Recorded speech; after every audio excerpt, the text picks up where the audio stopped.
The cards fell silent on the worn green felt, and Victoria Jane Hartwell felt her stomach drop straight through the floorboards of the Silver Dollar Saloon when she realized what her father had just done. Daniel Reese watched the man across from him lay down his cards with trembling hands, three queens staring up at everyone gathered around the table like accusatory witnesses. But Daniel's four jacks spoke louder in the smoky air of that Leadville, Colorado saloon on a bitter November night in 1878. What made Daniel's blood run cold was not the pile of money in the center of the table, nor the deed to the mine that old Thomas Hartwell had foolishly wagered, but the handwritten note the desperate man had thrown in at the last moment, the one that read in shaky letters, "My daughter Victoria, age 22, to be wed to the winner of this hand." The saloon exploded into chaos. Men shouted, some in outrage, others in dark laughter. Daniel sat frozen, his fingers still resting on his cards, unable to process what he had just won. He was 26 years old, had been drifting through Colorado for 3 years working cattle drives and odd jobs, and never in his wildest dreams had he imagined winning another human being in a card game. His eyes lifted from the table and found her standing near the bar, her face pale as fresh snow, her dark brown hair pulled back in a simple bun that revealed the elegant line of her jaw, now clenched tight with rage and humiliation. "You cannot be serious, Father," Victoria said, her voice cutting through the noise like a knife through butter.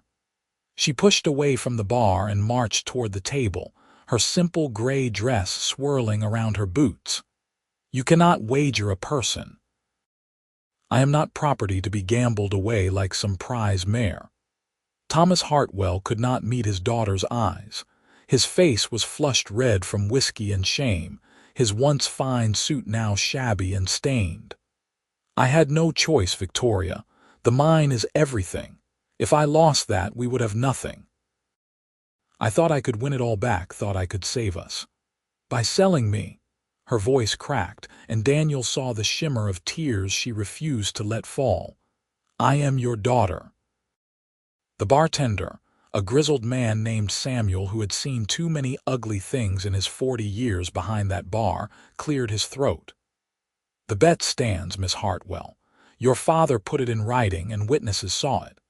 In Leadville, a gambling debt is sacred, especially one made public like this." Daniel finally found his voice. It came out rougher than he intended, weathered by years of shouting over cattle and wind. "Now hold on just a minute. I did not agree to this.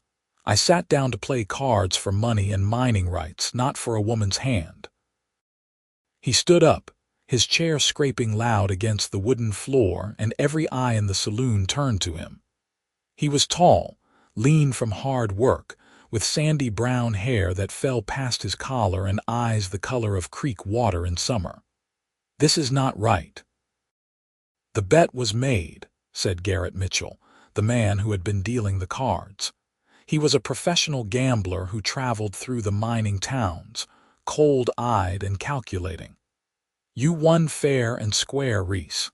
The lady and everything else on that table belongs to you now." Victoria's eyes met Daniel's for the first time, really met them, and he saw the fire burning there beneath the fear. "I will not do it. I will not marry a stranger because my father was a fool and a drunk." "Victoria, please," Thomas begged, reaching for her arm. She jerked away from him so violently that she nearly knocked over a chair. "Do not touch me. Do not ever touch me again." She turned that fierce gaze back to Daniel. "And you, Cowboy. If you think for 1 second that I will honor this ridiculous arrangement, you are as stupid as every other man in this God-forsaken town." Daniel felt something shift in his chest, watching her stand there defiant and proud despite everything. He reached down and picked up the handwritten note, the one that had made her an object in a card game, and held it up so everyone could see it. Then, with deliberate slowness, He tore it in half. The ripping sound seemed unnaturally loud in the suddenly quiet saloon. He tore it again and again, until nothing remained but scraps of paper that fluttered to the floor like snow. "There," he said quietly, "the bet is void. I will not hold any woman to such a thing." The saloon erupted again, but this time the mood was different, confused and uncertain. Garrett Mitchell stood up, his face dark with anger. "You cannot just tear up a legal gambling debt. That is not how this works, Reese. Watch me." Daniel swept the money into his hat, then picked up the deed to the mine. He looked at Thomas Hartwell, who sat slumped in his chair like a puppet with cut strings. "You should be ashamed of yourself, betting your own daughter." "What kind of man does that?" Thomas said nothing, just stared at the torn pieces of paper on the floor. Daniel turned to Victoria, who was watching him with an expression he could not quite read. Surprise, maybe. Suspicion, definitely. "I am sorry this happened to you, madam. You deserve better than this." He started to walk toward the door, planning to leave Leadville and never look back, but her voice stopped him. "Wait." Daniel turned. Victoria had composed herself, standing straight and tall, her hands clasped in front of her. "You won the mine. That mine is all my father and I have left in this world. If you take it, we have nothing. Your father should have thought of that before he wagered it away. He should have thought of many things." Her voice was bitter. "But he did not, and now here we are. That mine is worth something, Mr. Reese. It has a good silver vein running through it, producing steady if not spectacular.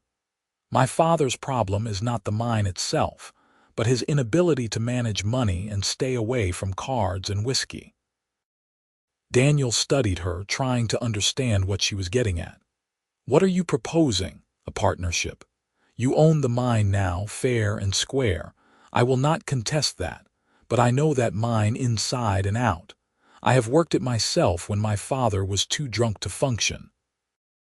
I know where the best veins are, how to manage the workers, how to process the ore.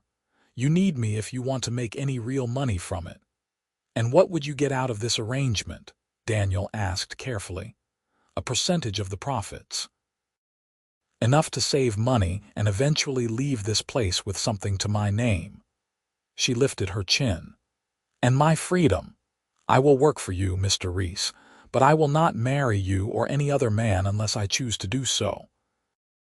There was something about the way she stood there, negotiating for her life in a saloon full of men who saw her as nothing more than an object, that made Daniel respect her. He had known plenty of strong women in his life. His mother had raised 3 boys alone after his father died in the war, but Victoria Jane Hartwell had steel in her spine that reminded him of tempered blades. "All right," he said. "We have a deal. 50-50 partnership in the mine and you work as my manager, but I have one condition." Her eyes narrowed. "What condition?" "Let me court you proper." The saloon went dead silent. Victoria stared at him like he had just spoken in a foreign language. "Excuse me." Daniel felt his ears grow hot, but he pressed on. "I am not asking you to marry me right now. I am asking for the chance to court you the right way, to take you to dinner, to talk, to get to know each other. If after a few months you decide you cannot stand the sight of me, then we go our separate ways as business partners and nothing more. But I would like the chance to do this properly, the way it should have been done from the start." "You are serious?" It was not a question. "I am." Victoria looked at him for a long moment, her dark eyes searching his face for something. Whatever she found there must have satisfied her, because she gave a short, sharp nod. "Fine. You may court me, Mr. Reese, but make no mistake, I will not be won over by pretty words or expensive gifts. If you want my hand in marriage, you will have to earn it honestly. I would not have it any other way, Miss Hartwell." They shook hands there in the middle of the Silver Dollar Saloon, sealing a deal that was far stranger than any Daniel had ever made. Behind them, Thomas Hartwell remained slumped at the poker table, having lost everything that mattered and gained nothing but shame. Daniel would learn later that the man drank himself to death within 6 months, his liver finally giving out. But on that November night, all Daniel knew was that he had just become the owner of a silver mine and the potential suitor of a woman who looked at him like she could not decide whether to trust him or shoot him. The walk to the Hartwell cabin on the edge of town was cold and awkward. Victoria insisted on going home despite the late hour, and Daniel insisted on escorting her to make sure she arrived safely. Thomas had stumbled off toward whatever boarding house would still accept him, leaving his daughter to fend for herself. The moon hung fat and silver over the mountains, painting everything in shades of blue and gray. Their breath came out in clouds that dissipated in the frozen air. "How long have you been in Leadville?" Victoria asked, breaking the silence that had stretched between them for several minutes. 3 days, Daniel admitted. "I came up from Denver, heard there was work in the mines, and instead you won one in a card game." There was no humor in her voice. "That must have been quite a surprise. You could say that." Daniel shoved his hands deeper into his coat pockets. "For what it is worth, I truly am sorry about what your father did. No woman should be treated that way. My father has made many poor decisions in his life, but that was perhaps his worst." Victoria's voice was tight with controlled emotion. "My mother died 5 years ago, cholera outbreak. After that, he just seemed to give up on everything except the bottom of a whiskey bottle. The mine kept producing, but he gambled away the profits faster than we could dig them out of the ground." "Why did you stay with him?" "Where else would I go?" She looked at him, and in the moonlight her face was pale and beautiful and sad. "I have no other family, no prospects. In a town like Leadville, a woman alone has few options and none of them good. So I stayed and tried to manage what I could, hoping he would eventually come to his senses. But he never did. No, he never did." They reached the cabin, a small but sturdy structure built from local timber with a stone chimney from which no smoke rose. Victoria stopped at the door, her hand on the latch. "Thank you for walking me home, Mr. Reese, and thank you for tearing up that paper. You did not have to do that." "Yes, I did," Daniel said simply. "I could not live with myself otherwise." She studied him again with those dark, searching eyes. "You are an unusual man, so I have been told." He touched the brim of his hat. "May I call on you tomorrow? We should discuss the mine and how we want to proceed with this partnership. Tomorrow afternoon would be acceptable. 2 o'clock. I will be here." Victoria nodded and slipped inside the cabin, closing the door firmly behind her. Daniel stood there for a moment in the cold, listening to the distant sounds of Leadville settling down for the night, drunken singing from the saloons, a dog barking somewhere, the creak and groan of buildings in the wind. He had come to this town looking for work, and instead had found a silver mine and a woman who intrigued him more than anyone he had met in years. The next morning, Daniel went to see the mine itself. The Hartwell claim was located about 2 miles outside of town, up a winding trail that climbed into the mountains. It was small compared to some of the operations around Leadville, but well maintained.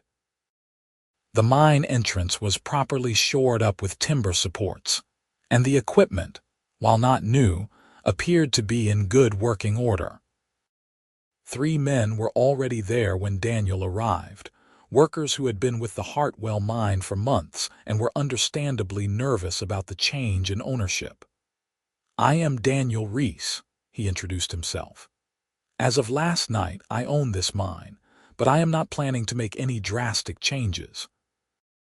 Miss Hartwell will continue to manage day-to-day operations, and all of you will keep your jobs at your current wages." The oldest of the 3, a grizzled man named Peter Thompson, spat tobacco juice into the dirt. We heard what happened at the Silver Dollar. Heard you tore up the paper that would have made Miss Victoria your wife. That is true. Good. Peter's weathered face cracked into something that might have been a smile. That means you might not be a complete bastard like most mine owners around here. Miss Victoria is a good woman, works harder than most men I know. She deserves better than to be won in a card game like a piece of furniture. I agree completely. Daniel looked at the mine entrance, at the dark opening that led down into the earth. Tell me about the operation. How much are we producing? What are the challenges? They spent the next 2 hours walking him through everything: the layout of the tunnels, the location of the active veins, the system for getting ore out and processing it, the expenses and income. Daniel had worked in mines before during his years of drifting, so he understood the basics, but he was impressed by how well organized everything was. This was Victoria's doing, he realized. Despite her father's gambling addiction, she had kept this mine running and profitable through sheer determination and intelligence. At 2 o'clock exactly, Daniel knocked on the door of the Hartwell cabin. Victoria answered promptly, dressed in a different gray dress that was slightly less worn than the one from the night before. Her hair was still pulled back in that same practical bun, revealing the graceful line of her neck. "Mr. Reese, please come in."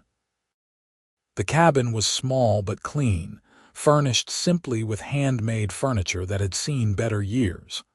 A fire crackled in the stone fireplace, taking the edge off the November chill. Victoria gestured to a chair at the small wooden table. "Would you like coffee? I just made a fresh pot." "That would be wonderful, thank you." She poured 2 cups from a battered tin pot, and they sat across from each other at the table. For a moment neither of them spoke, just sipped the strong, bitter coffee and took stock of each other in the daylight. Daniel could see now that Victoria was even lovelier than he had first thought, with high cheekbones and full lips and eyes that sparkled with intelligence. But there were dark circles under those eyes, evidence of too many sleepless nights, and a tightness around her mouth that spoke of worry worn like a familiar coat. "I visited the mine this morning," Daniel said. "Talked to your workers, looked over the operation, and—" Victoria set down her cup, her expression guarded. "And I am impressed. You have done an excellent job managing everything, especially considering the circumstances. The men respect you. The mine is profitable. If your father had not gambled away the earnings, you would be quite well off." Some of the tension left her shoulders. "Thank you. I have tried my best to keep things running smoothly. I meant what I said last night about making you a full partner, 50-50 split of the profits. I will draw up papers to make it official if you would like." Victoria's eyes widened. "You would put that in writing, of course. A deal is a deal, and I believe in honoring my word." Daniel leaned forward, his hands wrapped around the warm coffee cup. "But I have a proposal that goes beyond just the mine. I think we should expand the operation. There are 2 claims adjacent to ours that are for sale. If we could acquire them, we could follow the silver vein properly instead of stopping at our property line. It would require an investment, but it could triple our output." "That would take money we do not have," Victoria pointed out. "Everything my father had not already gambled away went to paying the workers and maintaining the equipment. I have some money saved. Not a lot, but enough to make a start, and I won a decent amount in that card game last night." Daniel pulled out a small leather pouch and set it on the table. "There is $300 there. Combined with whatever the mine produces over the next few months, we might be able to swing it." Victoria stared at the pouch like it might bite her. "You are willing to invest your own money in this venture, our venture," Daniel corrected. "And yes, I believe in taking calculated risks when the potential reward is worth it. This mine has good bones. With proper investment and management, it could become something significant. For the first time since he had met her, Victoria smiled. It transformed her face, made her look younger and less careworn, and Daniel felt his heart do something strange in his chest. "You know, Mr. Reese, you might actually be the answer to a prayer I did not think anyone was listening to. Please call me Daniel. And I prefer to think of myself as just a man trying to make his way in the world who happened to get very lucky at cards." "Lucky," she laughed, but there was no real humor in it. "I suppose that is one way to look at it. Most men in your position would have taken the easy route, would have held me to that terrible contract my father wrote. I am not most men." Daniel met her gaze steadily. "And I meant what I said about courting you properly. I know the circumstances of our meeting were unusual, to put it mildly, but I would like the chance to know you better, not as a business partner, but as a woman." Color rose in Victoria's cheeks, the first real emotion he had seen break through her careful control.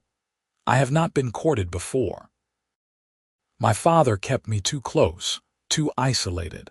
He said it was to protect me, but I think he just did not want to lose his unpaid mine manager.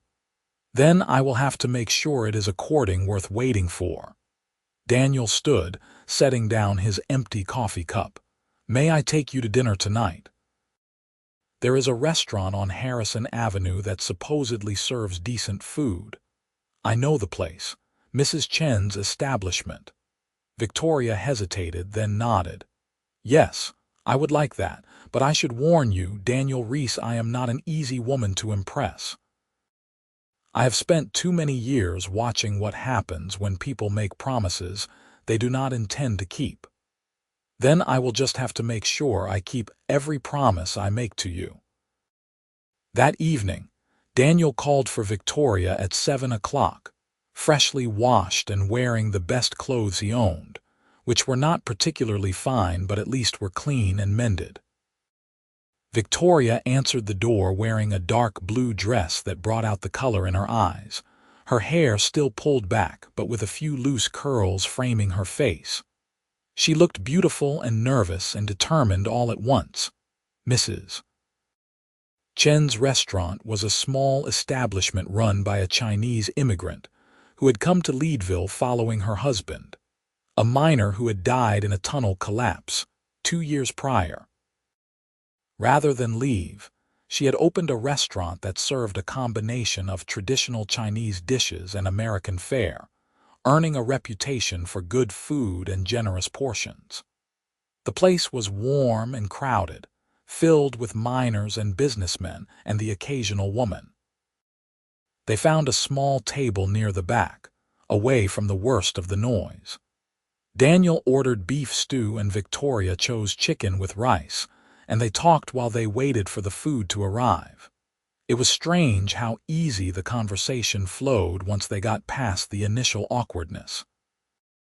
Victoria told him about growing up in Missouri, about coming west with her parents when she was 15, full of dreams about starting fresh in a new territory. She told him about her mother, who had been kind and patient, and had taught her daughter everything from how to read to how to shoot a rifle. Daniel, in turn, told her about his own family back in Texas. His father had died at the Battle of Shiloh when Daniel was just 10 years old, leaving his mother to raise 3 boys alone.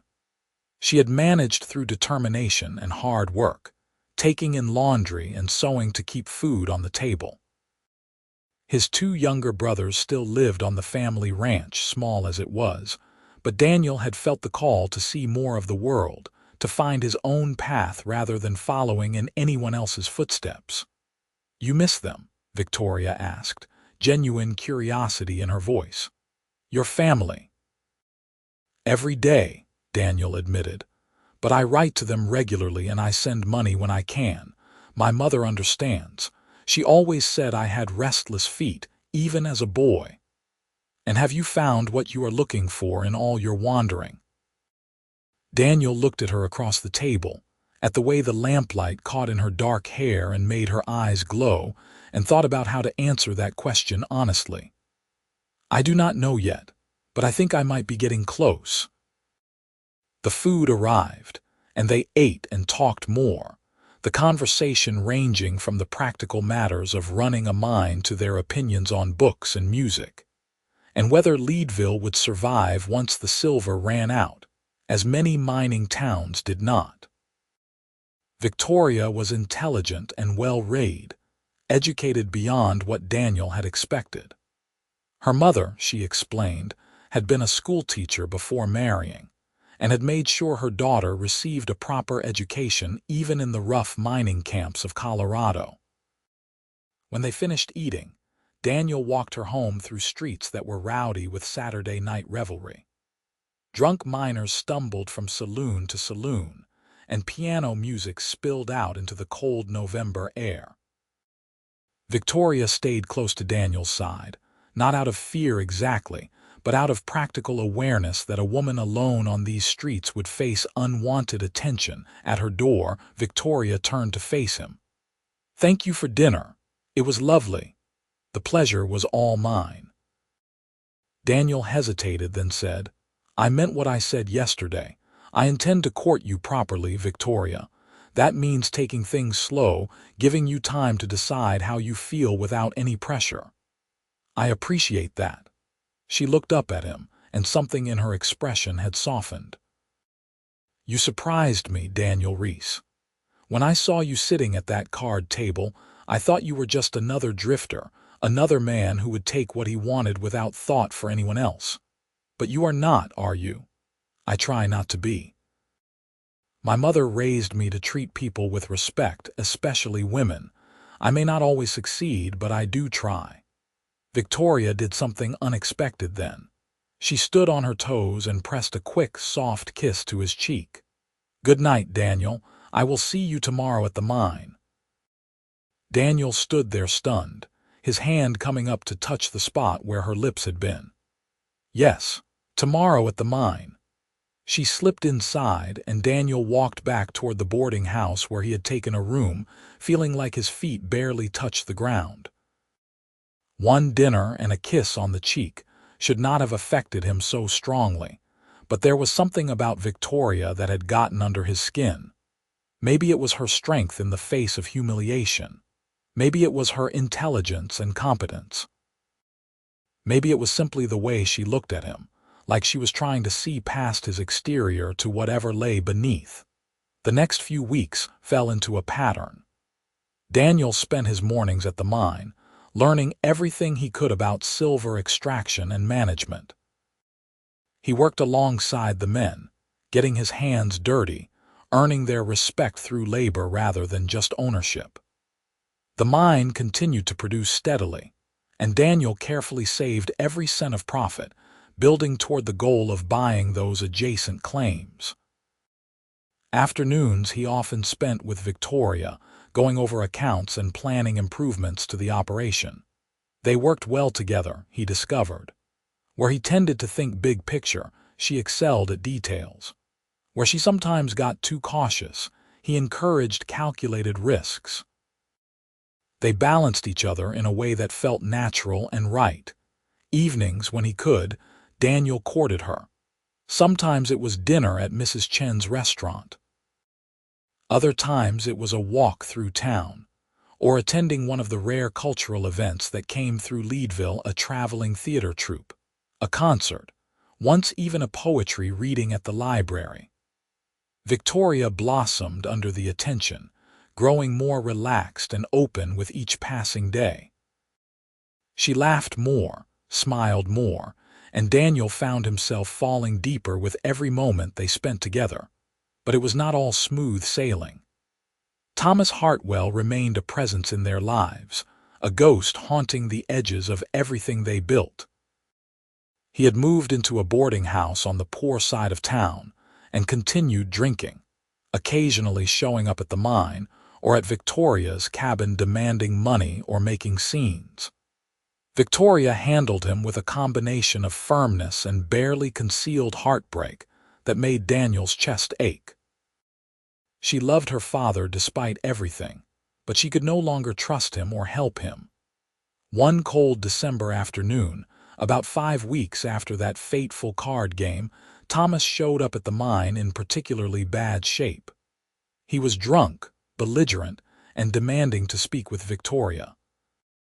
Daniel was underground when it happened, but he heard the shouting and came up to find Victoria and her father in a heated argument near the mine office. "I built this mine," Thomas was yelling, his face red and splotchy. "This is mine and you stole it from me." "You gambled it away, father," Victoria said, her voice tight with suppressed emotion. "You gambled away everything, including me. Daniel won it fairly, and he has been far kinder than you deserve. Kinder. He is probably betting you every night, taking advantage." Daniel stepped between them before Thomas could finish that sentence, his anger rising hot and fast. "That is enough, Hartwell. You will not speak to your daughter that way." Thomas focused his bleary eyes on Daniel. "This is between me and my daughter, Reese. You stay out of it. No, you lost the right to have any say in Victoria's life when you wrote that note and threw it into the pot. You treated her like property, and now you are angry that someone else is treating her like the human being she actually is." Daniel kept his voice level, but there was steel underneath. "Go home, Hartwell, sleep it off, and do not come back here unless you are sober and ready to apologize." For a moment, Thomas looked like he might take a swing at Daniel. His hands balled into fists and fury twisted his features. But he was drunk and out of shape, and Daniel was younger, stronger, and stone sober. Thomas must have realized he would lose that fight because he spun around and stumbled away, cursing under his breath. Victoria stood there shaking, her arms wrapped around herself. Without thinking, Daniel pulled her into an embrace. She stiffened for just a second, then melted against him, her face pressed into his shoulder. They stood like that for a long moment, Daniel feeling her trembling gradually subside as he stroked her back gently. "I am sorry," she whispered. "I am so sorry you have to deal with him. You have nothing to apologize for. His behavior is not your responsibility." Daniel pulled back just enough to look at her face. "Are you all right?" "I think so. He has said worse to me before, but it never gets easier to hear." She wiped at her eyes angrily, refusing to let the tears fall. "Sometimes I wonder if he ever really loved me or if I was just useful to him." "He loves you," Daniel said with certainty. "That is why he is so angry. He knows he has failed you, and instead of facing that honestly, he is lashing out. It does not excuse his behavior, but it explains it." Victoria looked up at him, really looked at him, and something shifted in her expression. "How did you get so wise?" "Years of making my own mistakes and learning from them." Daniel brushed a strand of hair away from her face, the gesture achingly tender. "Victoria, I need to tell you something." "What?" "I am falling in love with you."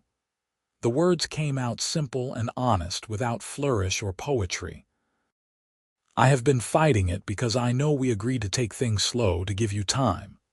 But I cannot keep pretending what I feel is just friendly affection or business partnership. It is more than that. Much more." Victoria's breath caught.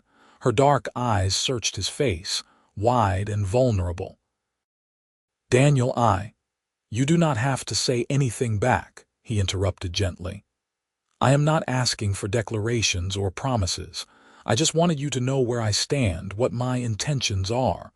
I want a future with you, Victoria. Not because I won you in a card game, but because you are the strongest, smartest, most remarkable woman I have ever met." "You really mean that?" It was not a question. Every word. She reached up and touched his face, her fingers tracing the line of his jaw. "I am falling in love with you too. I have been trying not to, trying to protect myself in case you turned out to be like every other man who has disappointed me. But you are not, are you? You are exactly who you appear to be." "I am just a man, Victoria. I will make mistakes. I will probably disappoint you sometimes without meaning to, but I will never lie to you, and I will never treat you as anything less than my equal." "That is all I can ask," she smiled, and it was like the sun breaking through storm clouds. "So what happens now?" "Now I kiss you properly, if you will let me." "I will let you." Daniel cupped her face in his hands and kissed her there in the cold December air, with the mountains rising all around them and the sound of the mine operations in the background.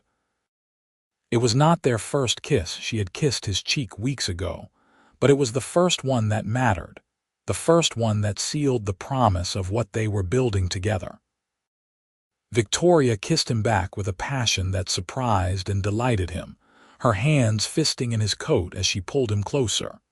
When they finally broke apart, both breathing hard, Daniel rested his forehead against hers. "I suppose I should ask you properly now. Victoria Jane Hartwell, will you marry me?" "Not yet," she said, but she was smiling. "Ask me again after Christmas. I want to be absolutely certain before I say yes, not because I doubt you, but because I want to savor the time before everything becomes official and real. Is that all right?" "That is more than all right." Daniel kissed her forehead softly. "I can wait. I have waited my whole life to find someone like you. A few more weeks is nothing." December passed in a blur of hard work and stolen moments. The mine continued to produce well, and Daniel finally secured enough money to make an offer on one of the adjacent claims. The owner, an old prospector named Henry Walsh, who wanted to retire to California, accepted their offer of $2,000. With that claim secured, they were able to follow the silver vein properly, and production increased by nearly 40%. Victoria continued to manage the day-to-day operations with skill and efficiency, earning not just the respect of their workers but genuine affection. She had a gift for remembering details about people's lives, asking after sick children or congratulating someone on a new baby. The men would have walked through fire for her, Daniel realized, and he could not blame them. He felt the same way. They spent Christmas together, just the two of them. Victoria cooked dinner at her cabin, a roasted chicken with potatoes and vegetables, followed by apple pie she had made from dried apples. It was simple fare, but it tasted like a feast to Daniel. They exchanged small gifts. He gave her a beautiful leather-bound journal he had sent away to Denver for, knowing she liked to write. She gave him a warm wool scarf she had knitted herself, the stitches not quite perfect but made with obvious care. After dinner they sat by the fire, Victoria tucked against Daniel's side on the small sofa. Outside, snow fell in thick white flakes, covering Leadville in a blanket of white. Inside, the fire crackled and popped, casting dancing shadows on the walls. "This is the best Christmas I have had in years," Victoria said softly. "Maybe the best ever. Mine, too." Daniel pressed a kiss to the top of her head. "Victoria, I know I said I would wait until after Christmas to ask again, but I cannot wait any longer. Will you marry me? Will you be my wife, my partner in everything?" Victoria sat up and turned to face him, her eyes shining in the firelight. "Yes. Yes, I will marry you, Daniel Reese. I will marry you and build a life with you and face whatever comes together." Daniel kissed her then, long and deep, pouring everything he felt into that kiss. When they finally pulled apart, he reached into his pocket and brought out a small box. Inside was a silver ring, simple but beautiful, with a small diamond set in the center. "This was my grandmother's ring. My mother sent it to me last week after I wrote to her about you. She wanted you to have it." Tears spilled down Victoria's cheeks as Daniel slipped the ring onto her finger. It fit perfectly, as though it had been made for her. "Tell your mother thank you. Tell her I will treasure it always." "You can tell her yourself. I have invited my family to the wedding whenever we decide to have it." "Then we should have it soon," Victoria said, laughing and crying at the same time. "I do not want to wait. I have waited long enough for happiness. Let's get married in the spring when the snow melts and the wildflowers bloom.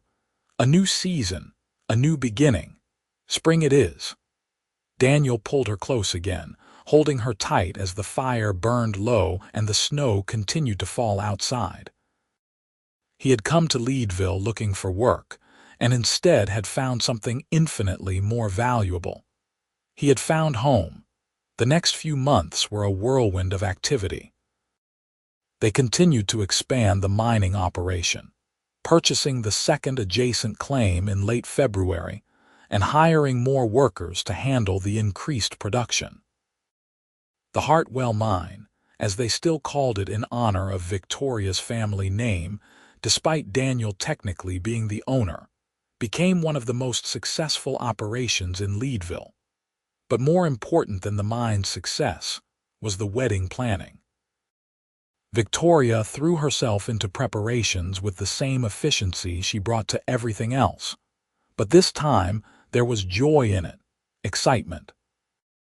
They decided to hold the wedding in late April, giving Daniel's family time to travel from Texas and allowing Victoria to make all the arrangements she wanted. Thomas Hartwell remained a shadow in their lives, growing sicker as the winter progressed. The years of heavy drinking had taken their toll, and by March he was confined to his boarding house bed, his liver failing. Victoria visited him regularly despite everything, and Daniel accompanied her, standing quiet support as she tried to reconcile with the father who had betrayed her so terribly. On a gray afternoon in mid-March, Thomas finally found the words to apologize. He lay in his narrow bed, his skin yellow with jaundice, his breathing labored. Victoria sat beside him, holding his hand, and Daniel stood behind her, one hand on her shoulder. "I am sorry," Thomas whispered, his voice barely audible. "I am so sorry for what I did to you, Victoria. You deserved so much better than the father I became." "I know you are sorry, Father," Victoria said, her voice thick with tears. "I know you loved me, even when you were too lost in drink to show it properly. You are getting married. It was not a question." "Yes, in April, to Daniel." Thomas's faded eyes moved to Daniel's face. "You are a good man, Reese, better than I ever was. Take care of my daughter, love her the way she deserves to be loved." "I will," Daniel promised. "You have my word." "Good." Thomas's eyes closed. "That is good." He died 3 days later, slipping away in his sleep.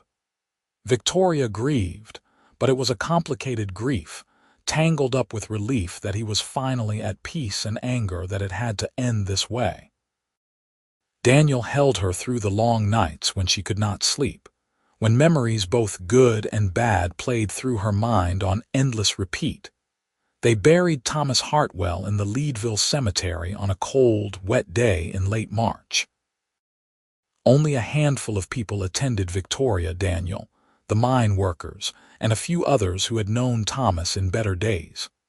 The preacher said words about redemption and forgiveness, and Victoria stood dry-eyed through it all, her hand gripped tight in Daniel's. Afterward, as they walked away from the grave, Victoria said quietly, "I do not want the mine to be called Hartwell Mine anymore. Too many bad memories associated with that name. Let's call it something new, something hopeful." "What would you like to call it?" Daniel asked. Victoria thought for a moment, then smiled. "The New Hope Mine, because that is what it represents. A new hope, a new beginning, a chance to build something better." "The New Hope Mine," Daniel repeated, testing how it sounded. "I like it. It suits us." "Yes," Victoria agreed. "It does." April arrived with a burst of color and warmth. The snow melted rapidly, revealing the brown earth beneath, and within days green shoots began pushing up through the ground. Wildflowers bloomed across the mountain meadows, columbines and Indian paintbrush, and lupines in shades of purple and red and yellow. The world felt reborn, fresh and full of possibility. Daniel's family arrived 2 weeks before the wedding. His mother, Sarah Reese, was a small, sturdy woman in her late 50s with graying hair and sharp eyes that missed nothing. His brothers, James and Thomas, were 24 and 21 respectively, both tall and rangy like Daniel, with the same sandy brown hair and easy smiles. They descended on Leadville like a force of nature, filling Victoria's small cabin with noise and laughter and warmth. Sarah took to Victoria immediately, pulling her into a fierce hug the moment they met. "Thank you for making my son happy," she said simply. "I can see it in his eyes. He has found what he was looking for." Victoria bonded with Daniel's family quickly, grateful for the warmth and acceptance they offered so freely. They told stories about Daniel as a boy, how he had once tried to ride a bull and ended up in the horse trough, how he had taught himself to read by practicing on his mother's Bible, how he had left Texas with nothing but a horse and $20, but had promised to make something of himself.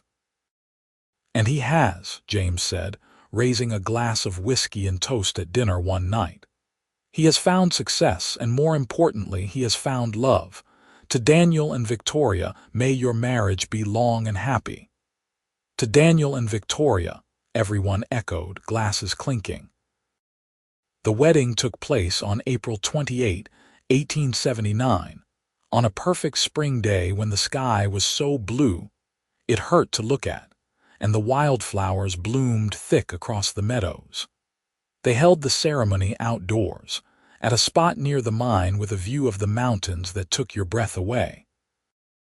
A traveling preacher performed the ceremony, and what felt like half of Leadville turned out to witness it. Victoria wore a dress she had commissioned from a seamstress in town, made of cream-colored silk with delicate lace at the collar and cuffs. Her dark hair was piled high on her head with flowers woven through it, and she carried a bouquet of wildflowers picked fresh that morning. She looked so beautiful that Daniel felt his throat tighten when he saw her walking toward him on his brother James's arm, since she had no father to give her away. Daniel wore a new black suit, the finest he had ever owned, with a white shirt and string tie. He stood straight and tall as Victoria approached, his heart hammering in his chest, unable to believe that this remarkable woman had chosen him. The ceremony was simple but heartfelt.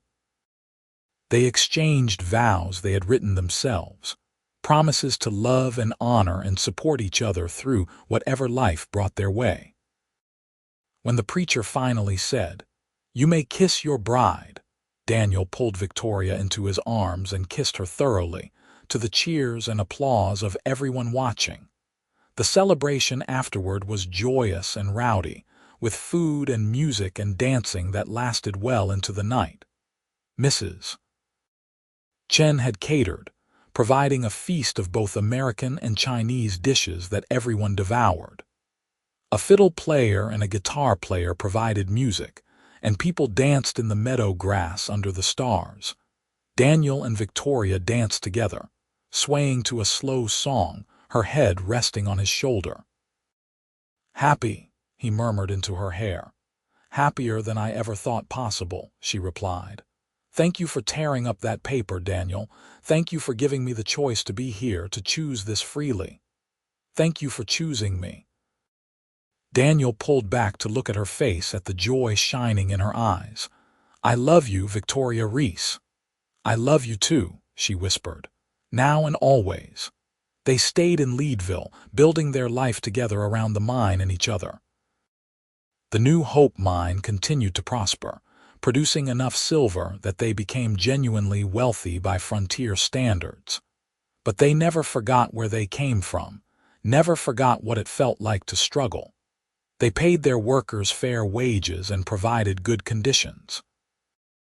They donated money to build a school in Leadville, and later funded a library. Victoria continued to manage the mine alongside Daniel, their partnership as strong in business as it was in marriage. They made decisions together, respected each other's opinions, and built something that was truly shared between them. The workers loved them both, and the New Hope mine became known throughout Colorado as one of the best places to work. Their personal life was equally blessed. Victoria became pregnant in the summer of 1879, and the following March she gave birth to a healthy baby boy they named James Thomas, after both of Daniel's brothers. Daniel was present for the birth, holding Victoria's hand through the long hours of labor, and when he finally held his son for the first time, tears streamed down his face. "We made this," he said in wonder, looking at the tiny, perfect face of his son. "We made a whole new person." "We did," Victoria agreed, exhausted but radiant. "And he is beautiful." James was followed by a daughter they named Sarah Margaret in 1881, then another son, Peter, in 1883. Their cabin, which had always been small, became impossibly crowded, so they built a proper house on a piece of land near the mine, a large, comfortable home with room for their growing family and guests who came to visit. Daniel's mother moved to Leadville permanently in 1882, settling into a small cottage near their house. She doted on her grandchildren and became a beloved figure in the town, known for her kindness and her wisdom.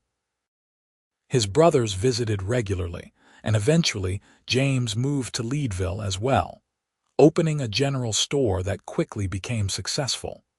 The years passed in a blur of happiness and hard work. They faced challenges, of course a cave-in at the mine that injured 2 workers in 1884, a harsh winter in 1886 that killed most of their chickens, the usual struggles of raising children and managing a business. But they faced everything together, supporting each other through good times and bad. On their 10th wedding anniversary in April 1889, Daniel and Victoria took a trip alone together for the first time since their wedding, leaving the children with Sarah for a long weekend. They traveled to Denver and stayed in a fancy hotel, attended the opera, ate in expensive restaurants, and simply enjoyed being young and in love without the responsibilities of parenthood weighing on them. On their last night before returning home, they sat in their hotel room looking out over the city lights. Victoria was 33 years old now, her dark hair starting to show a few threads of silver, tiny lines beginning to form at the corners of her eyes. But to Daniel she was more beautiful than ever, the mother of his children, the partner of his heart, the love of his life. "You ever think about that night in the Silver Dollar Saloon?" Victoria asked, her head resting on his shoulder. "About how strange it all was." "Sometimes," Daniel admitted. "I think about how close we came to never being together. If I had been a different kind of man, if I had held you to that terrible contract your father wrote. But you were not, and you did not." Victoria turned to look at him. "You gave me the choice to be with you freely, and that made all the difference. I fell in love with you because you respected me, because you treated me as an equal when no other man had. That is the foundation everything else was built on." "I got very lucky that night," Daniel said. "The luckiest I have ever been. I won at cards, yes, but more importantly I found you." "We found each other," Victoria corrected, "and we built something beautiful together. A marriage, a family, a business, a life. Not because we were bound by a piece of paper, but because we chose it every single day." Daniel kissed her then, soft and sweet, tasting the wine on her lips. "Here is to the next 10 years and the 10 after that and all the years that follow. Here is to choosing each other every day for the rest of our lives." "I will drink to that," Victoria said, smiling that smile that still made his heart skip. They returned to Leadville the next day, back to their children and their mine and their life. The years continued to unfold, bringing new joys and new challenges. The silver eventually began to play out in Leadville, as everyone had known it would eventually, but by then Daniel and Victoria had diversified their investments. They owned property in Denver, had stakes in several businesses, and had more than enough money saved to provide for their family's future. In 1895, when Victoria was 39 and Daniel was 43, they made the decision to sell the New Hope mine to a larger mining concern and retire from the mining business. They moved to Denver, buying a beautiful home in a quiet neighborhood where their children could attend good schools and have opportunities they never could have had in Leadville. Their children grew into fine adults. James became a lawyer, Sarah married a banker and raised 4 children of her own, and Peter followed in his parents' footsteps and became a successful businessman. Daniel and Victoria watched their children flourish with pride and gratitude, knowing that the life they had built together had given their children opportunities neither of them had growing up. They grew old together, Daniel and Victoria, their hair turning silver, their bodies slowing down, but their love never diminishing. They celebrated 50 years of marriage in 1929, surrounded by children, grandchildren, and even a few great-grandchildren.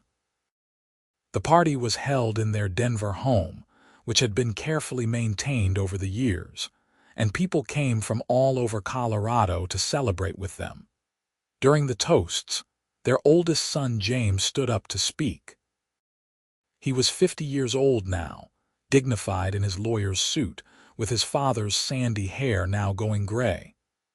"My parents have always told us the story of how they met," he began. "How my father won my mother in a card game, then tore up the deed and courted her properly. As a child, I thought it was just a romantic story. But as I grew older, I came to understand the profound truth at its heart. My father could have taken the easy way out, could have held my mother to a contract she never agreed to. But instead, he gave her the most precious gift any person can give another, the freedom to choose. And my mother chose him. She chose him that first time, and she has chosen him every day since. That is what real love looks like. Not possession, not obligation, but choice. Free and freely made, every single day." There was not a dry eye in the room when James finished speaking.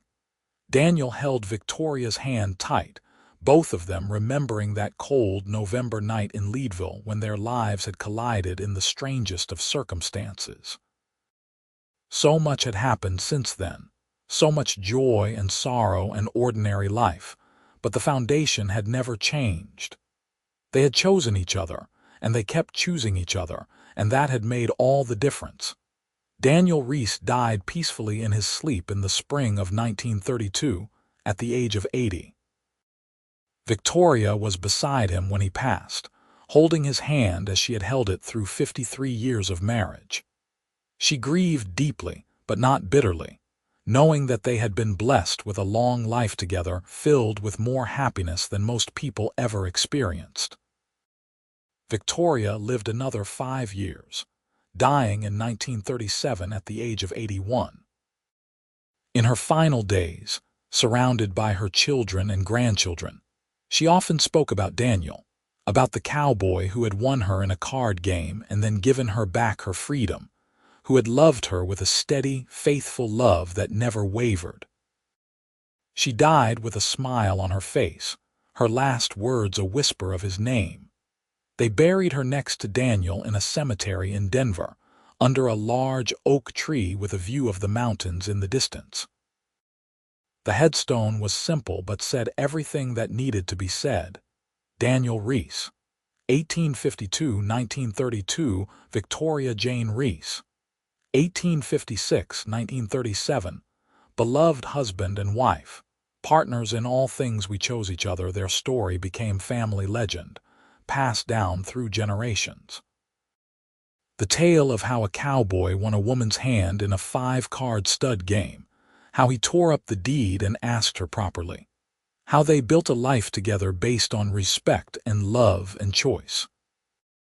It was a story about dignity and decency, about doing the right thing even when it would have been easier not to, about the transformative power of love freely given and freely received.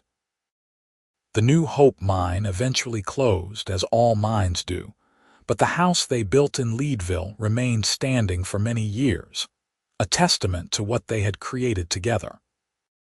Their children and grandchildren would occasionally visit, walking through the rooms where Daniel and Victoria had raised their family, looking out at the mountains they had both loved so much. In the end, what remained was not wealth or property or any material thing.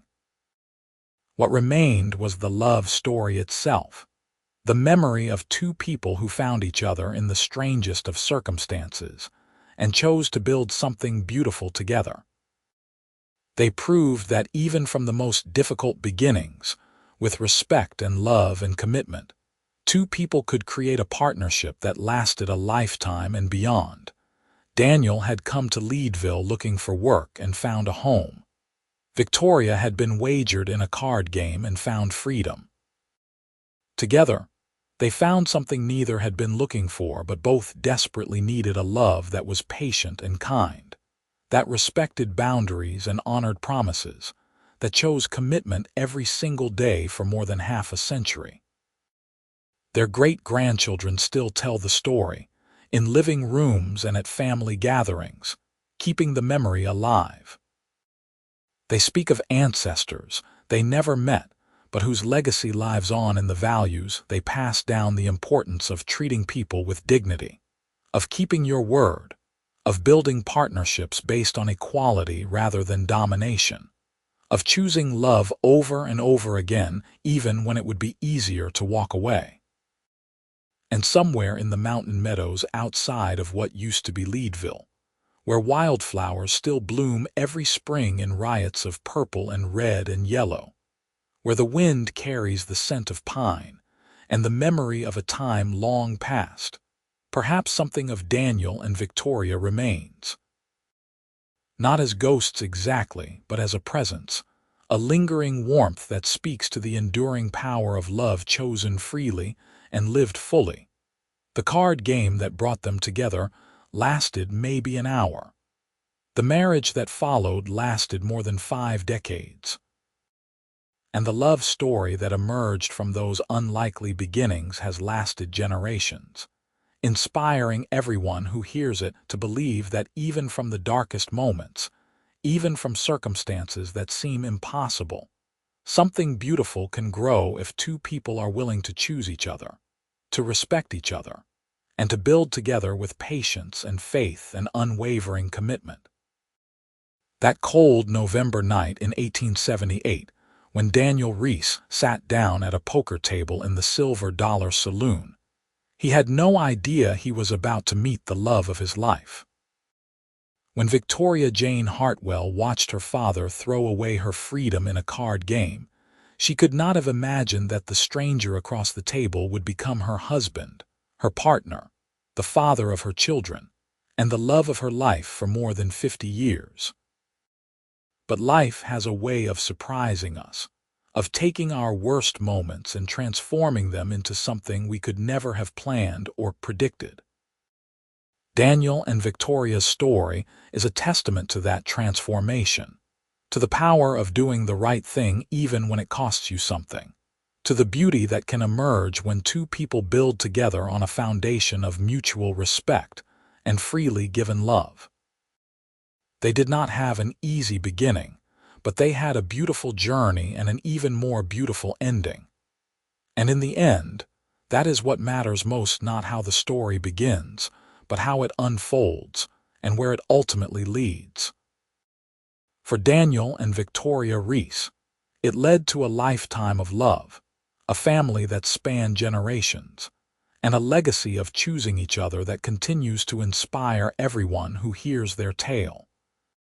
The mountains of Colorado still stand tall and proud, just as they did when Daniel and Victoria walked beneath them. The silver mines have long since closed, the boomtowns have faded, and the frontier has been tamed.